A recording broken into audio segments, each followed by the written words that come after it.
प्रणाम मित्रों। तो चलिए आज हम लोग ईदगाह नामक कहानी को पढ़ते हैं। इसकी रचना मुंशी प्रेमचंद जी ने की है। यह कहानी आप लोगों को 11th क्लास और बीबीएम के यूजी 4th सेमेस्टर के अंतर्गत पढ़नी है। तो चलिए इस कहानी को हम लोग पढ़ते हैं। रमजान के पूरे 30 रोजों के बाद ईद आई है। कितना मनोहर, कितना सुहावना प्रभात है। वृक्षों पर कुछ अजीब हरियाली है, खेतों में कुछ अजीब रौनक है, आसमान पर कुछ अजीब लालिमा है।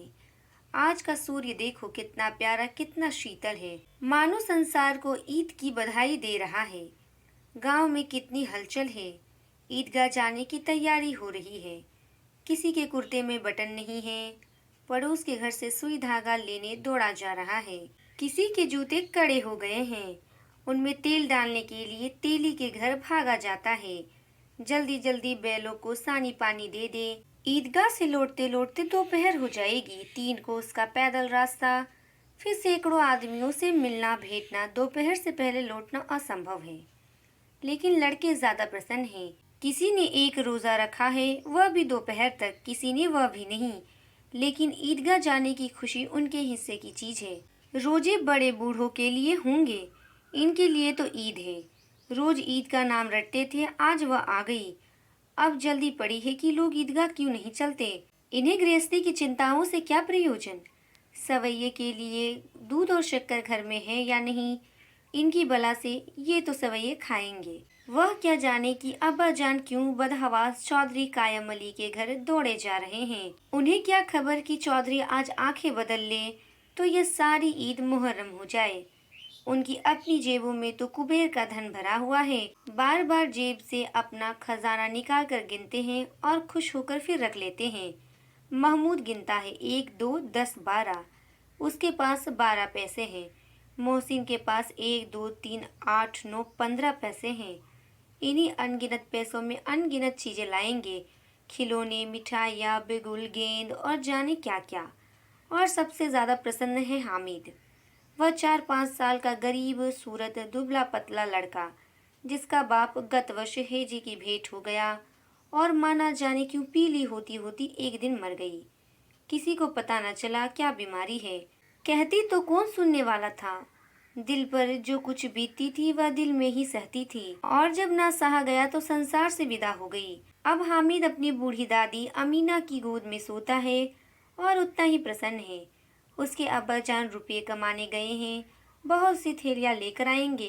अम्मी जान अल्लाह मियाँ के घर से उसके लिए बड़ी अच्छी अच्छी चीजें लाने गई हैं, इसलिए हामिद प्रसन्न है। आशा तो बड़ी चीज है, और फिर बच्चों की आशा, उनकी कल्पना तो राई का पर्वत बना लेती है। हामिद के पाँव में जूते नहीं हैं, सिर पर एक पुरानी धुरानी टोपी है जिसका गोटा काला पड़ गया है, फिर भी वह प्रसन्न है। जब उसके अब्बा जान थैलियाँ और अम्मी जान नियामतें लेकर आएंगी तो वह दिल के अरमान निकाल लेगा। तब देखेगा महमूद, मोहसिन, नूरे और सम्मी कहाँ से उतने पैसे निकालेंगे। अभागिन अमीना अपनी कोठरी में बैठी रो रही है। आज ईद का दिन और उसके घर में दाना नहीं। आज आबिद होता तो क्या इसी तरह ईद आती और चली जाती। इस अंधकार और निराशा में वह डूबी जा रही है। किसने बुलाया था इस निगोड़े ईद को। इस घर में इसका काम नहीं, लेकिन हामिद, उसे किसी के मरने जीने से क्या मतलब। उसके अंदर प्रकाश है, बाहर आशा। विपत्ति अपना सारा दलबल लेकर आए, हामिद की अंदर भरी चितवन उसका विध्वंस कर देगी। अर्थात लेखक ने बताया है कि सभी लोग ईद की तैयारियों में लगे हुए हैं। सारे बच्चे ईदगाह जाने और मेले में घूमने के लिए बहुत ही प्रसन्न हैं। भले ही वह ईदगाह इनके घर से बहुत ही दूर है और वे सब पैदल यात्रा करके ही ईदगाह तक पहुंचेंगे, फिर भी सभी लोग खुश हैं। इस कहानी में एक 5 वर्षीय लड़का है। इसी को आधार बनाकर लेखक ने इस कहानी को लिखा है। वह भी ईदगाह जाने के लिए बहुत प्रसन्न है। उसके माता और पिता नहीं है, अर्थात उन दोनों का देहांत हो गया है और वह अपनी दादी अमीना के साथ ही रहता है। अमीना बहुत गरीब है और वह कहती है कि किसने इस ईद को बुलाया था।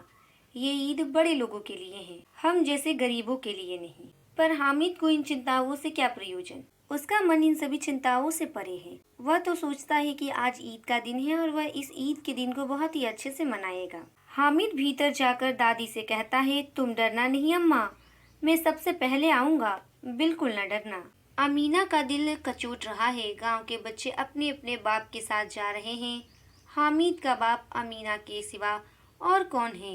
उसे कैसे अकेले मेले जाने दे? उस भीड़ भाड़ में बच्चा कहीं खो जाए तो क्या हो? नहीं, अमीना उसे यूं न जाने देगी। नन्ही सी जान 3 कोस चलेगा कैसे? पैर में छाले पड़ जाएंगे। जूते भी तो नहीं हैं। वह थोड़ी थोड़ी दूर पर उसे गोद ले लेगी। लेकिन यहाँ सेवैया कौन पकाएगा? पैसे होते तो लौटते लौटते सब सामग्री जमा करके झटपट बना लेती। यहाँ तो घंटों चीजें जमा करते लगेंगे। मांगे ही का तो भरोसा ठहरा। उस दिन फहीमन के कपड़े सिले थे। 8 आने पैसे मिले हैं। उस अठन्नी को ईमान की तरह बचाती चली आती थी इसी ईद के लिए। लेकिन कल ग्वालन सिर पर सवार हो गई तो क्या करती? हामिद के लिए कुछ नहीं है तो 2 पैसे का दूध तो चाहिए ही। अब तो कुल 2 आने पैसे बच रहे हैं। 3 पैसे हामिद की जेब में, 5 अमीना के बटुए में। यही तो बिसात है। और ईद का त्योहार अल्लाह ही बेड़ा पार लगाए। धोबन और नाइन और मेहतारिन और चूड़ी हारिन सभी तो आएंगी। सभी को सवैये चाहिए। और थोड़ा किसी की आंखों नहीं लगता। किस किस से मुंह चुराएगी? और मुंह क्यों चुराए? साल भर का त्योहार है।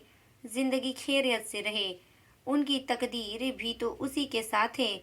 बच्चे को खुदा सलामत रखे, दिन भी कट जाएंगे। गांव से मेला चला और बच्चों के साथ हामिद भी जा रहा था।